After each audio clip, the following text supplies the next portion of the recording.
আসসালামু আলাইকুম রহমতুল্লাহ। প্রিয় ভাইরা, আশা করছি সকলে ভালো আছেন। আমরা এই যে দেখেন একটা নদীর পাড়ে বসে আছি সবাই একসাথে।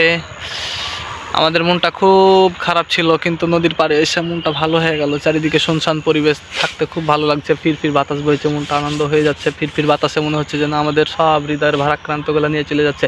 আচ্ছা মাহমুদ ভাই, আপনাকে একটা কথা বলি। আপনি তো বারবার একটা কথা বলছেন যে কওমি মাদ্রাসা ছেড়ে দেবো, আলিয়াতে চলে যাবো, আলিয়াতে মানে প্রভাষক পদে চলে যাবো। আচ্ছা ভাই, আপনার মতো যদি এক্সপার্ট শিক্ষকগুলা কওমি মাদ্রাসা ছেড়ে দেয়, তাহলে থাকবে কে ভাই কওমি মাদ্রাসা? আপনি আমার আছে বড় মহাদ্দিস, আপনি আছেন এদের মধ্যে শাইখে আজম আছে, আপনি শাইখে আকবর আছেন, আমি তো শাইখে সুগরা। আজে বাজে কথা। আপনি যদি এগুলো বলেন আর এগুলো করেন, তাহলে আপনার দেখা দেখতে আমরা শিখবো, তাহলে আমরা তো তখন আপনার পিছন ধরে দৌড় দেবো। আমিও চাই আপনারও চলে যান।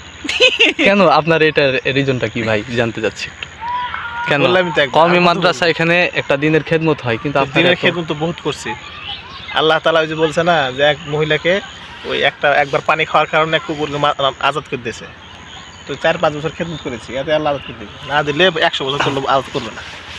আচ্ছা, এটা আপনার আজাদ ঠিক আছে করে দিবে, 4-5 বছর করেছেন, আর করেন যতদিন বাইচে আছেন যতদিন চাকরি না হবে করবো না। ওইটা নাই, যতদিন বাইচে আছেন ততদিন এই কওমি মাদ্রাসা খেদমত করেন। কেন চলে যাবেন? আপনার যাবো না তো, কই বেলা থাকবো না।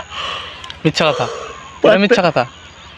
আপনি নিবন্ধন গাইড কিনেছেন, নিবন্ধন গাইড যেভাবে আপনি পড়ছেন আর সমসাময়িক বিষয়ে জ্ঞান রাখছেন, আপনি তো একবারে প্রভাষক পদে যে সবচাইতে ফাজিল মাদ্রাসার টপ লেভেলে যাবেন। আমি তো এটা বুঝতে পারছি। মানে আলিয়া চাকরি করবো সকাল 7টা থেকে 9টা পর্যন্ত, পরে যে এই যে কমেন্ট চাকরি করবো, পরে যে 9টা থেকে 1টা পর্যন্ত হোক, 4টা পর্যন্ত হোক, আলিয়াতে করবো। আচ্ছা প্রিয় ভাইরা, সবাই ভালো থাকবেন। এটা আমাদের একটা মাহমুদুল হাসান ভাই, মাকলাহাট মাদ্রাসার মহাদ্দেশ, সিনিয়র মহাদ্দেশ, এবং উনি